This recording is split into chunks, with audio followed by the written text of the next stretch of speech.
Os que estão aqui na igreja, paz para aqueles que estão em casa, que Deus te abençoe, que a internet funcione, não caia, que dê tudo certo, que o Senhor nos abençoe. Eu também quero orar, eu gosto de começar orando, amém?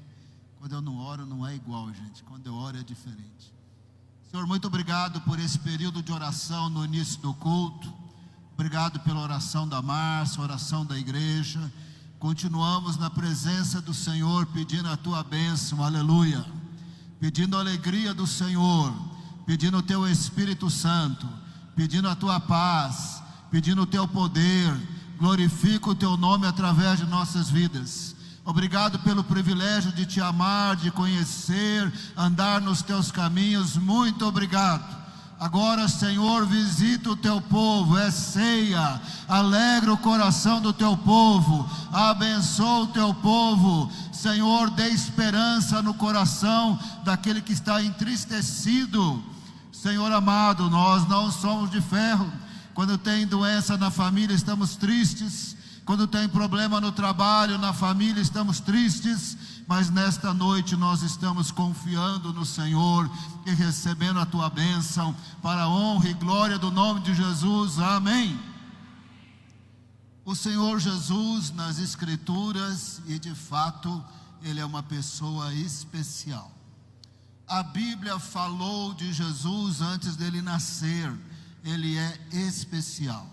O Senhor Jesus nas Escrituras, Ele é nada mais, nada menos do que Deus, porque Ele é um com o Pai e o Espírito Santo na Trindade. O Senhor Jesus antes de nascer existia, Ele é eterno. Os teólogos dizem que aquelas aparições do anjo do Senhor ao longo do Velho Testamento, quando o anjo do Senhor apareceu para Abraão, e o anjo do Senhor era o próprio Deus, era Jesus antes de se tornar homem. As teofanias, as aparições de Jesus antes de se tornar homem, Ele é eterno. Por isso que o Evangelho de João começa no princípio, lá na eternidade, quando Deus não tinha criado nada.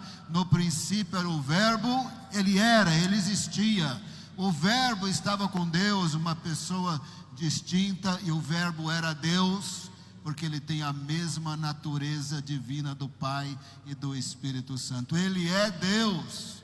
Por isso que João escreveu em João 1:3, Ele fez todas as coisas e sem Ele nada se fez. A base da divindade de Jesus, tem muitos textos no Velho Testamento, no Novo Testamento, aqui eu não vou ensinar a doutrina da divindade de Jesus, é um assunto longo, mas o início de Hebreus começa assim: no passado Deus falou aos pais pelos profetas, e agora Ele nos fala pelo Filho. Aí Ele define quem é o Filho, o esplendor da glória de Deus, a expressão exata do seu ser, por meio de quem Ele fez o universo. Jesus fez o universo nessa unidade do Pai, do Filho e do Espírito Santo. Ele é Deus. Por isso que as declarações de Jesus faziam muito sentido. Conversando com a mulher samaritana, Ele disse que Ele era a água da vida. Se eu te der a água que eu posso te dar, você nunca mais terá sede. Ele estava falando de perdão de pecados e de salvação. Quando Ele conversou com Nicodemos, Ele disse: ninguém jamais subiu ao céu, senão aquele que de lá desceu. Ele estava falando dele mesmo, que Ele desceu do céu, da própria Trindade, humilhou-se no tempo e no espaço, se tornou homem para morrer pela humanidade, e o sacrifício dele vale, porque era o santo, o puro, o perfeito, eterno, o Criador que morreu por nós. Deus amou o mundo de tal maneira que enviou seu Filho unigênito. Unigênito significa que Ele foi o único, singularmente gerado por causa da gestação milagrosa em Maria. Unigênito também significa que Ele tem a mesma natureza e os mesmos atributos de Deus Pai.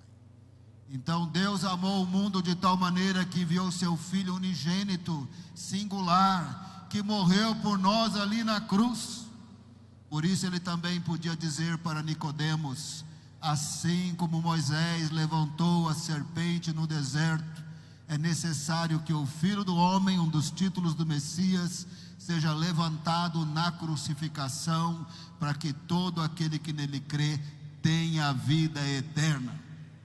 Por isso ele podia curar tão milagrosamente assim. Por isso que ele podia parar tempestade e ressuscitar morto, totalmente morto. Lázaro estava 4 dias enterrado, o sangue todo coagulado, mas quando ele gritou: Lázaro, sai para fora, na mesma hora saiu para fora.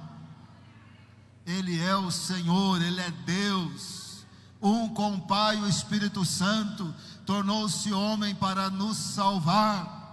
Ele podia chegar no tanque de Betesda e curar um paralítico, 38 anos paralítico, e você sabe que paralítico está totalmente raquítico. Você sabe que sofre um acidente, 2 meses recuperando, muitas fisioterapias para andar de novo, para mexer o corpo de novo.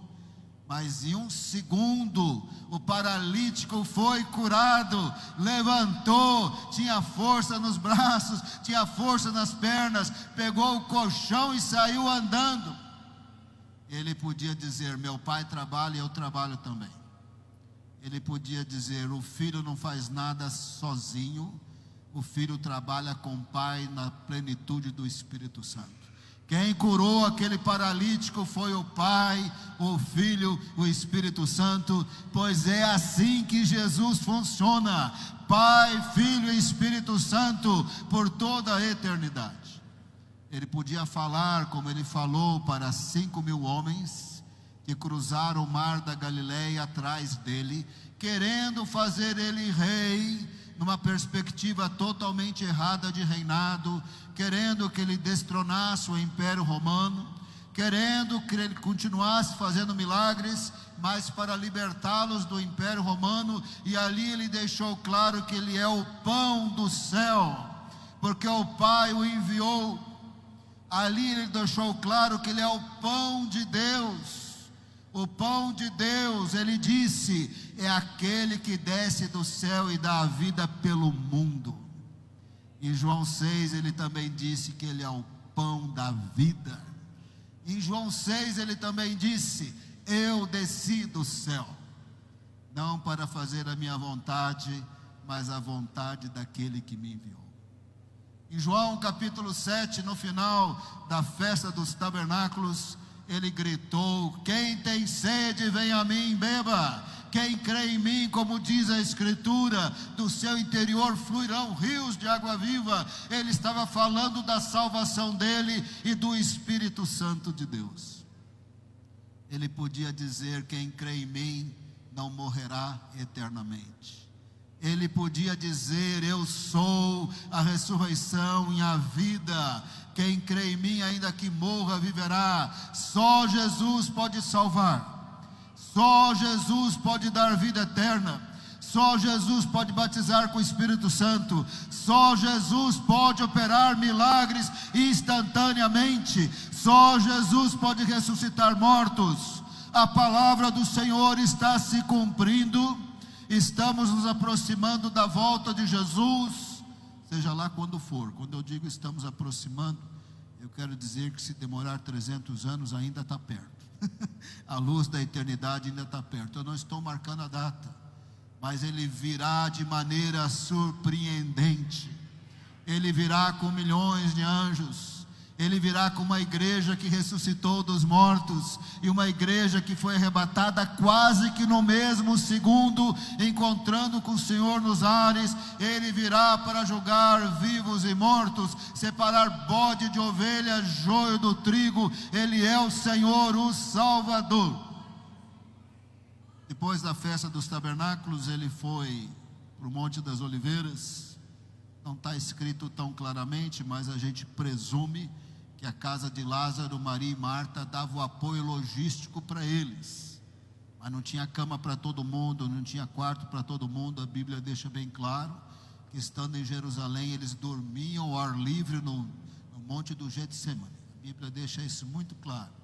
dormiu no monte do Getsemane, voltou para o templo, ainda no início ali da manhã, ainda escuro, o povo veio chegando, os religiosos legalistas queriam matá-lo, e ele começou a ensinar, e ele podia dizer: eu sou a luz do mundo, quem me segue não entrará em trevas, não andará em trevas, mas terá a luz da vida. João 8,12, João 8,12, eu sou a luz do mundo, quem me segue não andará em trevas, pelo contrário terá a luz da vida. Sabe o que significa a luz do mundo?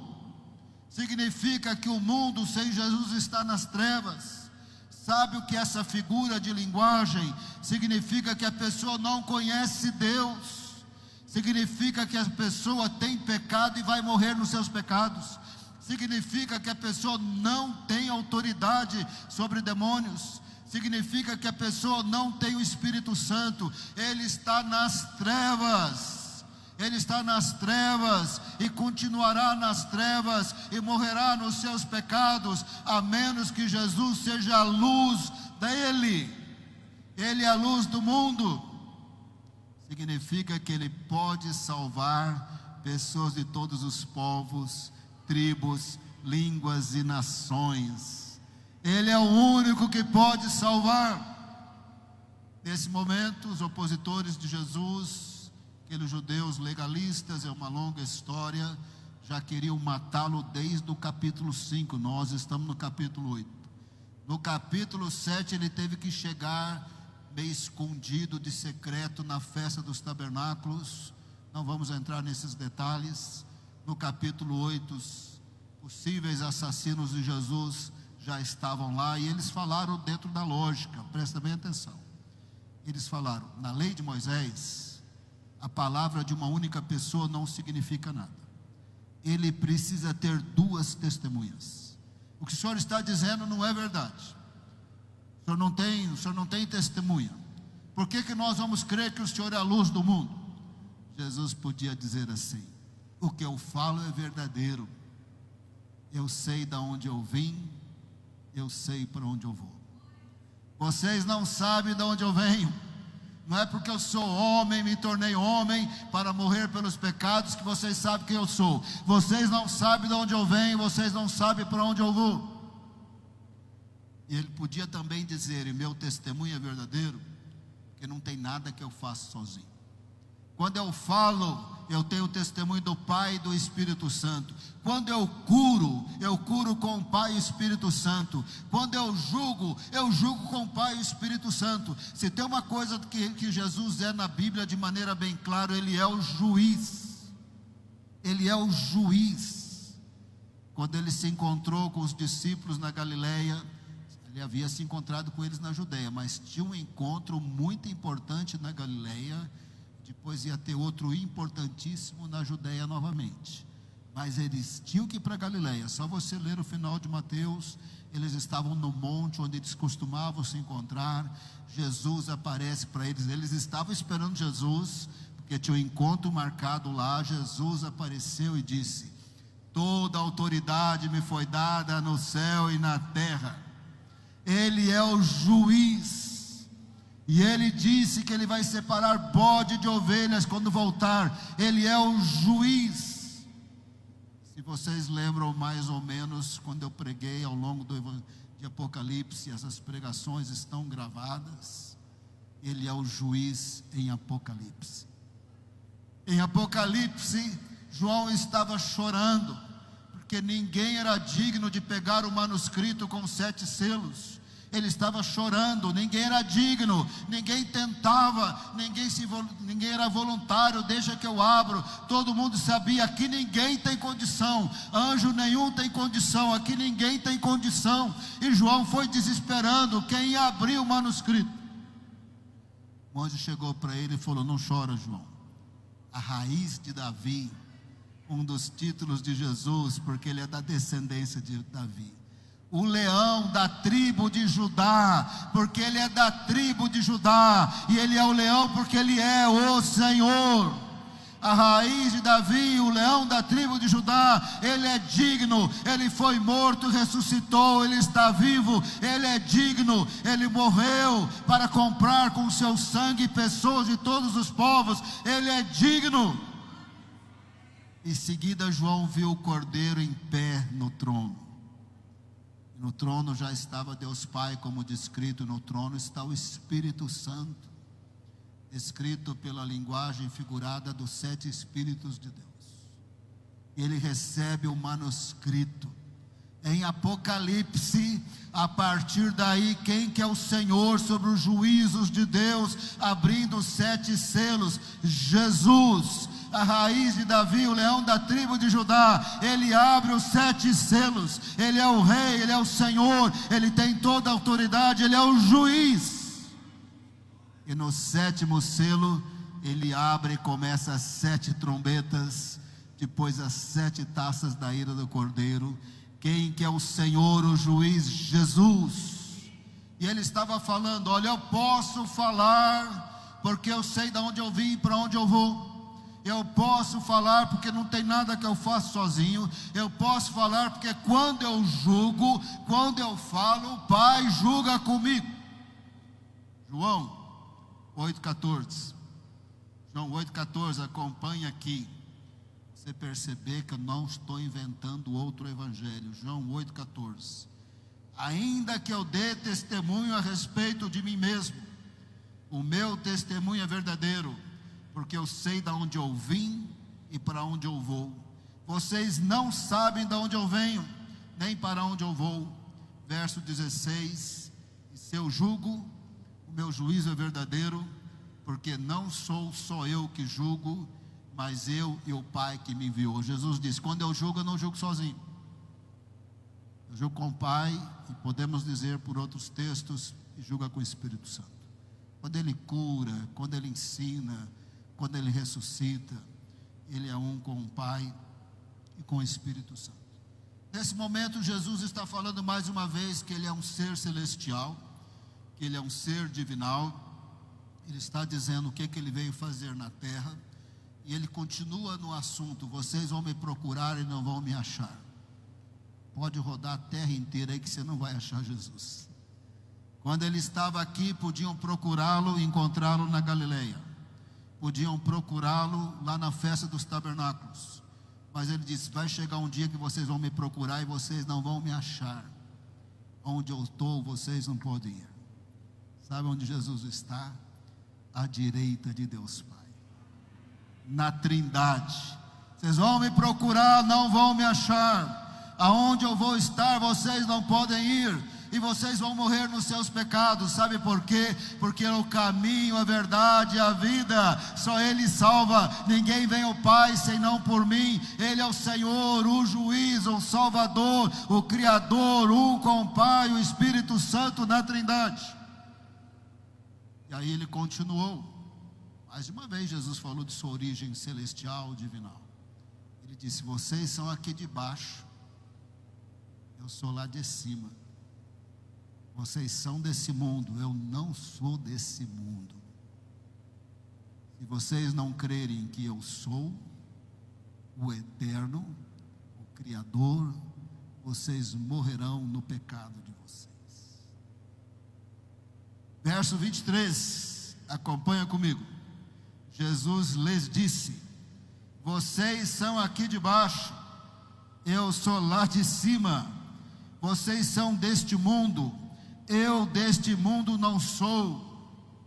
Verso 24: por isso eu lhes disse que vocês morrerão em seus pecados, porque se não crerem que eu sou, vocês morrerão nos seus pecados. Nesse momento Jesus estava declarando a sua divindade.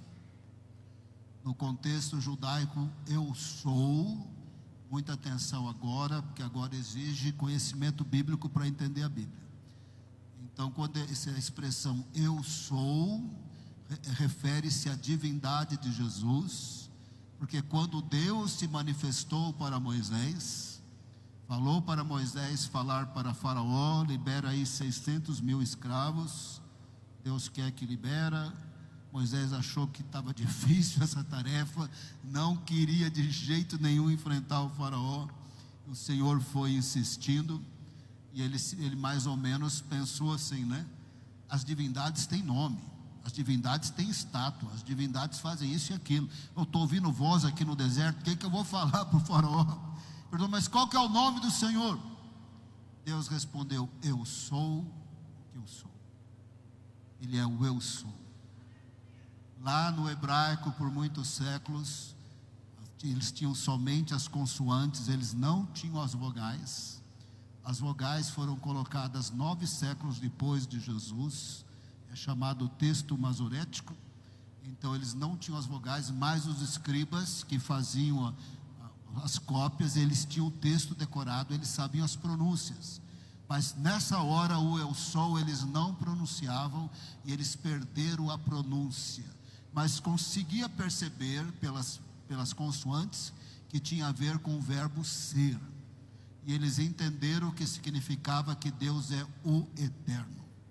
Porque o que Deus é hoje, Ele foi por toda a eternidade passada, Ele será por toda a eternidade futura, Ele é o eterno. Então Jesus disse para eles: se vocês não crerem que eu sou o eterno, que não é aqui de baixo, que veio lá de cima para fazer o que veio fazer, vocês morrerão nos seus pecados. Ele ainda continuou dizendo algo maravilhoso. As 3 vezes que aparece em João o verbo levantar, referindo-se à crucificação de Jesus, eu gosto demais. A primeira vez está em João 3. Assim como Moisés levantou a serpente no deserto, é necessário que o Filho do Homem seja levantado na crucificação, para aquele que nele crê não pereça, mas tenha vida eterna. A terceira vez está no capítulo 12. Quando eu for levantado, atrairei todos a mim. Nós não vamos entrar nos detalhes desses cumprimentos. E a segunda vez está aqui: quando vocês me levantarem, quando vocês me crucificarem, vocês saberão que eu sou. Eu sou o eterno. A morte física não tem poder contra mim. Eu sou o eterno. Vocês saberão e o mundo saberá. Porque ele nasceu, existe Natal. Até na parte do mundo que não celebra Natal, sabe do Natal, e sabe que o Natal celebra que ele nasceu, ainda que ele não tenha nascido no dia 25 de dezembro, mas o mundo sabe que ele nasceu. Quando chega a sexta-feira da paixão, é feriado, e o mundo todo sabe que é porque ele sofreu na cruz. E quando chega o domingo de Páscoa, todo mundo sabe que ele ressuscitou. E as estatísticas do mundo dizem que é verdade, porque a palavra do Senhor diz que as nações creriam nele, e hoje tem 1 bilhão de não-judeus que confessam Jesus como Senhor e Salvador. Quando vocês me levantarem, vocês saberão que eu sou, que a morte não tem poder contra mim, Ele é o eu sou. E assim o Senhor Jesus estava declarando quem Ele era. Agora, uma coisa que Jesus não fez, presta bem atenção aqui. Talvez você vai ficar decepcionado com Jesus, mas você não vai poder chamar Ele de mentiroso.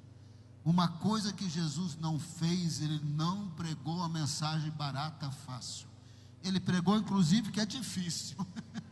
Inclusive, Ele disse que era difícil. Ele falou: para você ser meu discípulo, você não pode ser que nem um homem que foi construir uma torre, não calculou direito e parou na metade. Todo mundo vai dar risada dessa construção que não termina. Para você me seguir, é melhor você saber o preço, porque se você parar na verdade, na metade, vai ser muito ruim para você. Então ele disse: tem preço. Para ser salvo não tem preço. Ele morreu pelos nossos pecados, somos salvos pela graça. Mas para ser discípulo tem preço. Tem preço, tem que negar a si mesmo. tem que querer ler a Bíblia, tem que querer orar, tem que querer ser liberto de pecado, tem que querer pedir para o Espírito Santo, me liberta de pecado, tem que querer ser santo, não pode ser corrupto, desonesto, mentiroso, não pode ser hipócrita, não pode trair a esposa, não pode ser mentiroso. Para me servir tem que saber o preço, tem que negar a si mesmo, será no poder do Espírito Santo, mas tem que querer servir a Deus, fazer a vontade de Deus. Nós estamos nos dias que tantos, parece que cantores e cantoras se converteram, tem hora que você não sabe mais que conceito que eles têm de crente, porque é cada roupa, é cada música, e canta lá no carnaval, não sei, meu Deus, que igreja esse povo vai, onde quem está discipulando essa turma? Todo mundo é crente, falando palavrão, todo mundo é crente, participando de festas mundanas, todo mundo é crente. Que crente é esse? Jesus falou, tem preço, tem que negar a si mesmo, pegar a sua cruz. Pegar a cruz é lugar de execução. No Império Romano é lugar de execução de criminoso. Jesus disse, você vai ter que executar o seu eu, o seu ego, para viver segundo a vontade de Deus, na plenitude do Espírito Santo.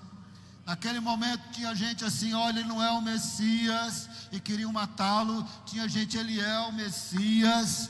Era uma fé boa, ainda que incompleta. Eles achavam que Jesus ia libertá-los do Império Romano, mas eles já estavam crendo, eles já estavam salvos, mas as doutrinas, o entendimento não estava no lugar certo.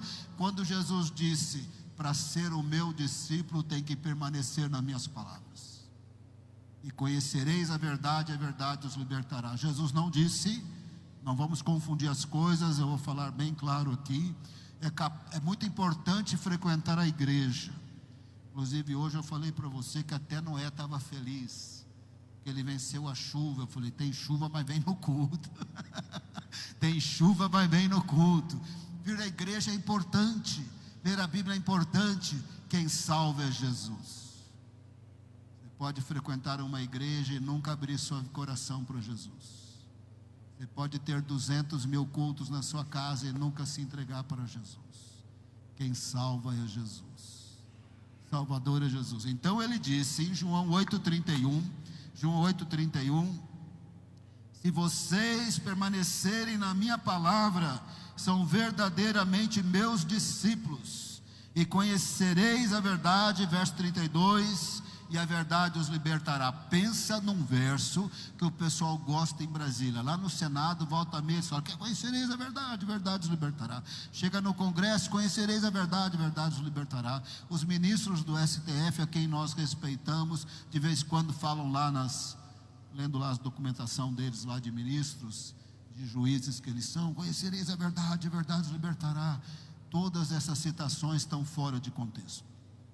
Jesus estava dizendo aqui, se você crer que eu sou o eu sou, que eu não sou aqui de baixo, eu sou lá de cima, que eu vim fazer o que eu vim fazer, você não morrerá nos seus pecados. Se você for o meu discípulo, eu te liberto do pecado, do diabo, da morte e do juízo final. Você vai ter vida eterna. Eu vim do céu para você ser salvo e ter vida eterna. Eu vim do céu para você ser mudado, transformado, cheio do Espírito Santo. Se você for o meu discípulo, você será liberto. Quando o crente não quer ser liberto de pecado, alguma coisa está errada, porque o Espírito Santo dentro de nós nos entristece quando nós estamos longe de Deus. O Espírito Santo entristece o crente que não está lendo mais a Bíblia. O Espírito Santo entristece o crente que não quer mais orar. O Espírito Santo entristece o crente que tem mais prazer em outros ambientes do que nos ambientes da igreja, das coisas de Deus. O Espírito Santo entristece o crente que foi lá na pizzaria, normal, pode ir na pizzaria, mas começou a cantar uma música meio estranha, não sei o que. O Espírito Santo começa a dizer, come essa pizza logo, sai daqui. O seu lugar não é onde o capeta gosta, o seu lugar é outro lugar, sai daqui. O Espírito Santo entristece quando o crente se veste de um jeito que não deveria. O Espírito Santo entristece quando o crente fala palavrão. O Espírito Santo entristece, porque Deus é santo. Deus é santo. Nessa hora, aqueles religiosos que se achavam muito crentes, muito santos, na verdade eles eram assassinos. Eles falaram assim: espera aí, nós somos filhos de Abraão, nós não somos escravos de ninguém. Presta bem atenção, porque eles são um tipo de pessoa no mundo que só tem eles. Só tem eles. Os 100% de judeus, só 15% são ortodoxos. E só os ortodoxos têm genealogia até Abraão. Fulano gerou fulano, gerou fulano, gerou fulano, e é filho de Abraão. Só eles têm. Eles se acham os máximos. Nós somos filhos de Abraão. Nós guardamos o sábado, não somos circuncidados, nós somos filhos de Abraão. Só ser filho biológico de Abraão não significa nada. Todos pecaram e carecem da glória de Deus, inclusive eles. E para não morrer nos seus pecados, tem que receber Jesus, inclusive eles. Mas eles se acham muito bons. Mas desde os dias dos profetas, que os profetas diziam, Jeremias disse: tem que ter o coração circuncidado. Não é circuncisão no 8º dia do bebezinho, menino, não. É circuncisão no coração. João Batista falou: ei, filho de Abraão não significa nada. Arrepende dos seus pecados. O machado está posto à raiz. Se arrepende, raça de víboras. Ah, somos filhos de Abraão. Deus pode fazer das pedras filhos de Abraão. João Batista disse: ser filho de Abraão não te faz especial. Você também tem que crer em Jesus para ser salvo. E Jesus disse para eles: ser filho de Abraão não significa nada. Se você comete pecado, você é escravo do pecado. Mas se o eu sou, que é Jesus, se o eterno, que é Jesus, se o Filho de Deus, que é Jesus, te libertar, você vai ser liberto. João 8,34, Jesus respondeu: em verdade, lhes digo que todo que comete pecado é escravo do pecado. Verso 36, se pois o Filho os libertar, vocês serão verdadeiramente livres. Só Jesus perdoa pecados. Só Jesus liberta. Gente, vamos deixar isso aqui claro, não tem santinho aqui na face da terra, não. A Bíblia diz que o pecado está nesse corpo que recebemos de Adão, e que esse pecado luta contra o Espírito Santo. Toda nossa inveja dos outros é pecado, toda nossa raiva que quase mata a pessoa é pecado, todo ódio é pecado, toda falta de amor é pecado, e nós somos pecadores, mas o sangue de Cristo nos purifica de todo o pecado. Se confessarmos os nossos pecados, Ele é fiel e justo para perdoar os pecados e nos purificar de toda injustiça. Honra e glória ao Senhor Jesus. Quem comete pecado é escravo do pecado, mas se o Filho os libertar, verdadeiramente sereis livres. Ele é o único Senhor e Salvador. O Papa atual, não sei se vocês estão acompanhando o Papa atual, eu estou gostando do Papa atual. Ele falou cada coisa boa sobre sexualidade e casamento. Ele recentemente falou que só Jesus salva. Com todo respeito aos católicos, que eu estou citando o Papa, né? O Papa disse: Maria não salva. Recentemente, não podemos, ele disse, não podemos abaixar o papel de Jesus como Salvador. Eu vou começar a seguir esse Papa no YouTube. Ele está falando muita coisa legal. Está falando, daqui a pouco está pregando melhor do que muitos pastores têm por aí. Pregando abobrinha por aí. Pregando e não falando Bíblia. E o Papa está falando mais Bíblia do que muito pastor por aí. Vou começar a seguir o Papa, ficar ligado. Esse Papa está meio diferente. Eu vou ficar ligado nesse Papa aí. Está falando coisas muito boas do ponto de vista bíblico, né? Então Jesus disse isso, né? Que se o Filho os libertar, os verdadeiramente serão livres. Mas eles estavam lá: ei, nós somos filho de Abraão, filho de Abraão. Jesus disse assim: vocês, se fossem filhos dele, vocês fariam a obra dele. Abraão creu em Deus, creu nas suas promessas, andou com Deus. Abraão não era assassino, vocês são assassinos. Verso 37, bem sei que vocês, verso 37, bem sei que vocês são da descendência de Abraão, no entanto estão querendo me matar. Vocês não são filhos de Abraão, vocês são assassinos. A conversa está tensa demais. Você falar para esses que têm pedigree, fulano gerou fulano, que gerou fulano, e meu ancestral é Abraão, falar para eles, vocês são assassinos, vocês são hipócritas. Jesus enfrentou essa turma bem enfrentada, enfrentou, vocês são assassinos, vocês não fazem a obra de Abraão, vocês não são servos do Senhor. Eles foram ficando com muita raiva, aí Jesus pegou e falou, vocês fazem as obras do pai de vocês. O pai de vocês é assassino desde o princípio, o pai de vocês é mentiroso desde o princípio. O pai de vocês não se firma na verdade, o pai de vocês é o diabo. Verso 44, vocês são do diabo, que é o pai de vocês, e querem satisfazer os desejos dele. Ele foi assassino desde o princípio e jamais se firmou na verdade, porque nele não há verdade. Quando ele profere mentira, fala do que é próprio, porque é mentiroso e pai da mentira. Jesus deixou bem claro aí, vocês pensam que vocês são hiperespirituais, estão automaticamente salvos por serem filhos de Abraão. Se vocês não crerem em mim, vocês morrerão nos seus pecados. O Deus de Abraão tem uma solução para pecado, e a solução para pecado é Jesus. A solução para a vida eterna é Jesus. Bom, eles ficaram com uma raiva, o capítulo é enorme, tem muitos detalhes. Eles começaram a falar, o senhor é um endemoniado, o senhor tem demônio. O negócio estava feio ali no templo, estava bem tenso a conversa. Aí Jesus disse, quem guardar a minha palavra tem vida eterna. Vamos ler aí no verso 52. Agora estamos certos que o senhor tem demônio. Abraão morreu e também os profetas também. Aí Jesus disse, se alguém guardar a minha palavra, no verso 52, não provará a morte. Eles ficaram doidos. Quem é o senhor? O senhor não tem 50 anos? Ele não tem 50 anos, ele tem toda a eternidade. Ele não se conta os anos dele, ele é eterno, ele é o eu sou. O senhor não tem 50 anos. Jesus disse, antes que Abraão existisse, eu sou o eterno.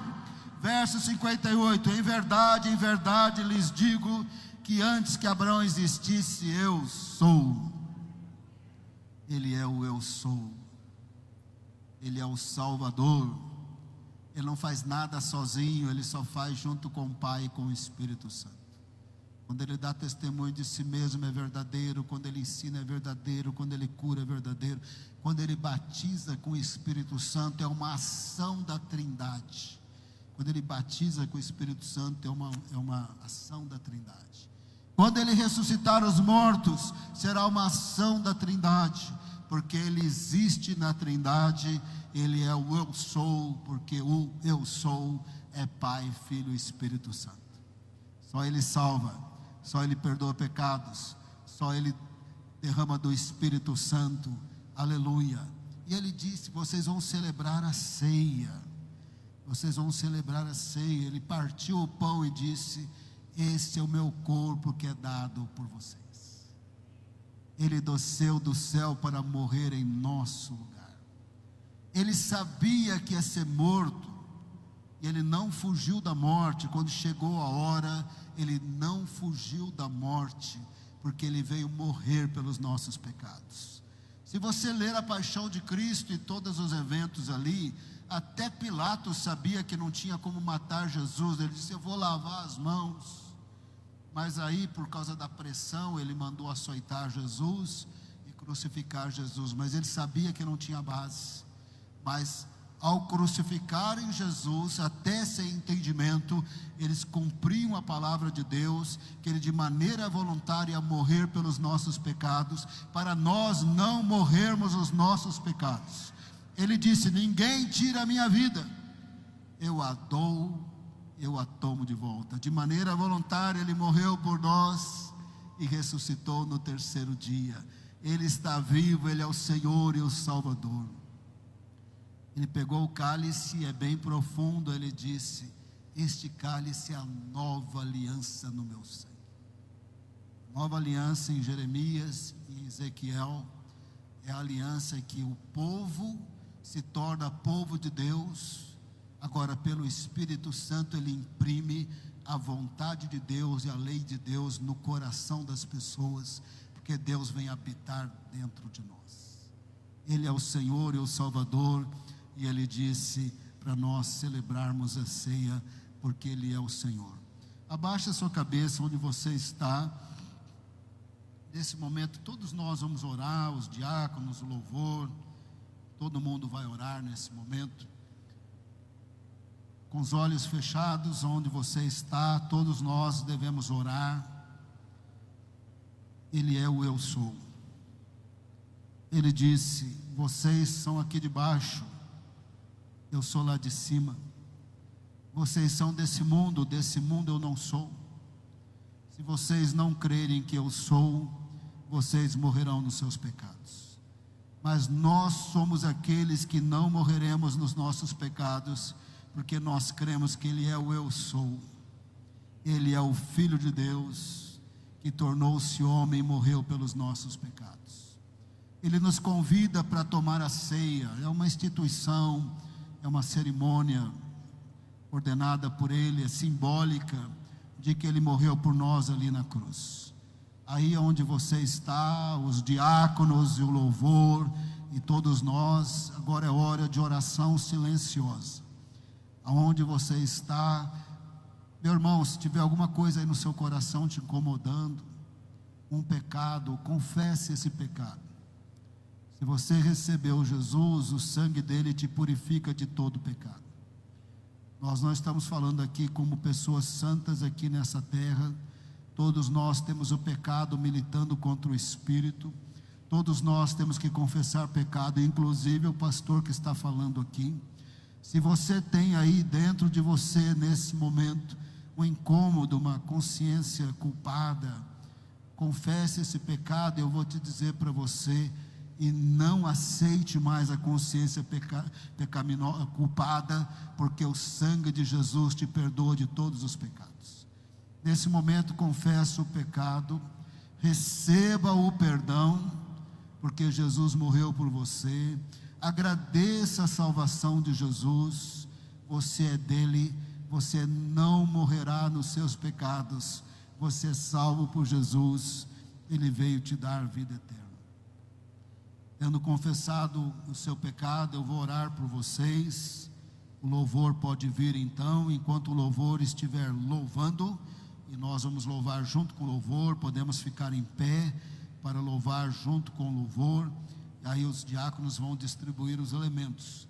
Mas nesse momento eu vou orar por vocês, enquanto o pessoal do louvor está chegando. Pai amado, muito obrigado pela revelação de Jesus na história, nas profecias, nos evangelhos e principalmente na nossa vida. Obrigado porque nós o conhecemos, Ele é o Senhor e Salvador.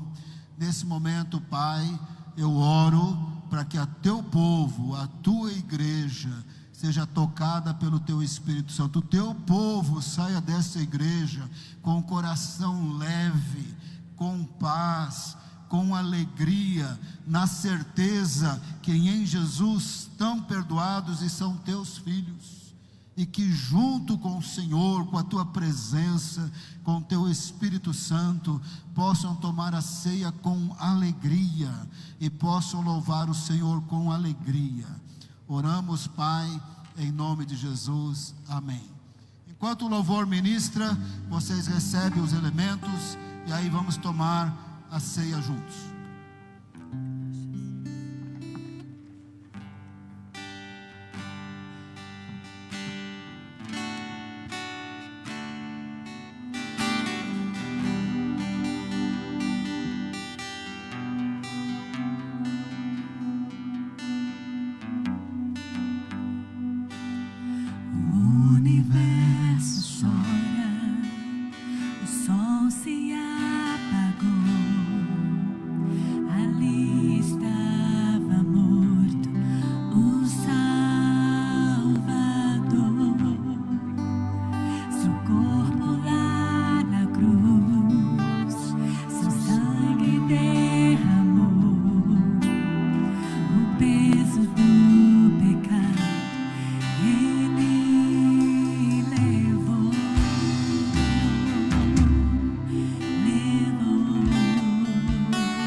Aleluia, Senhor, glória a Deus.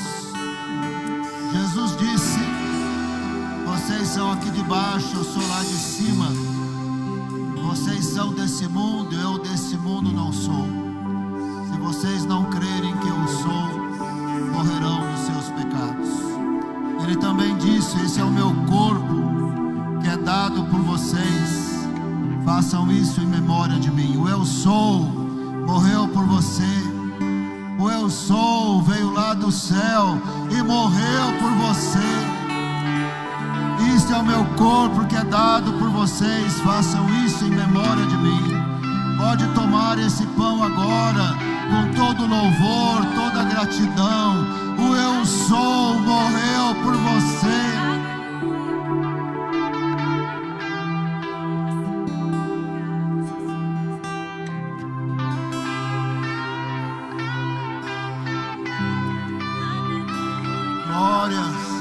Glória a ti, Senhor Jesus. Glória, glória ao Senhor, aleluia. Glória ao Senhor. Pai amado, abençoa o teu povo. Dê liberdade espiritual ao teu povo, para te louvar, para te adorar. Tu és o eu sou, aleluia. Toca o coração do teu povo. Liberta o teu povo para adoração. Liberta o teu povo para adoração. Derrama do teu Espírito Santo. Derrama do teu Espírito Santo. Glorifica o teu nome, Senhor. Jesus disse: vocês vão me procurar e não vão me achar. Para onde eu vou, vocês não podem ir. Mas ele também disse: eu sou o caminho, a verdade e a vida. Ninguém vem ao Pai senão por mim. Ele também disse: esse cálice é a nova aliança no meu sangue. Façam isso todas as vezes que o beberem, em memória de mim. Em memória de Jesus. Pode tomar o cálice em memória de Jesus. O eu sou se humilhou no tempo e no espaço. Tornou-se homem. Foi humilhado, rejeitado, açoitado, crucificado, para que você não morresse nos seus pecados, para que você não fosse morto espiritualmente, para que você fosse o Filho de Deus, para que você fosse cheio do Espírito Santo. Cantamos aleluia, cantamos aleluia. Cantamos aleluia, o Cordeiro venceu. Cantamos aleluia, cantamos aleluia, cantamos aleluia, o Cordeiro venceu. Cantamos aleluia, cantamos aleluia.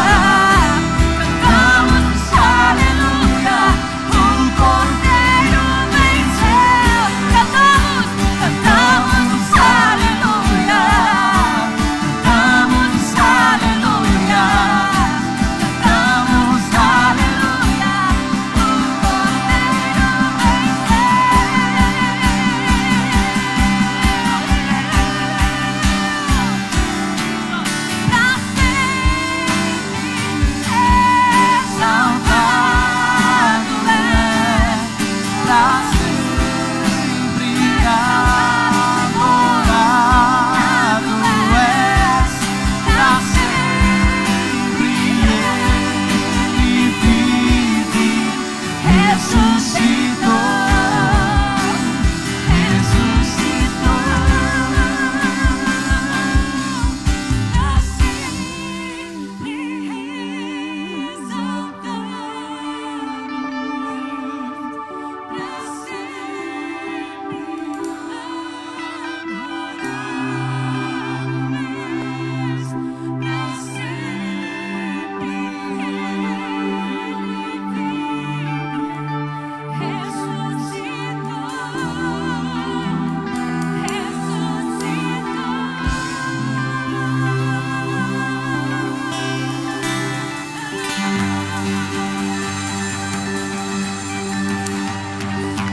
terminar o culto, os pastores vão orar por quem precisar de oração. A pastora Cal, a pastora Hilda, o pastor Marcos, outros pastores aí que estão por aqui.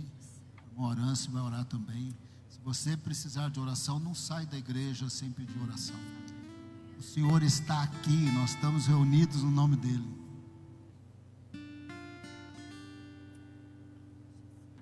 Vamos orar também pelos jovens que vão fazer a prova do Enem.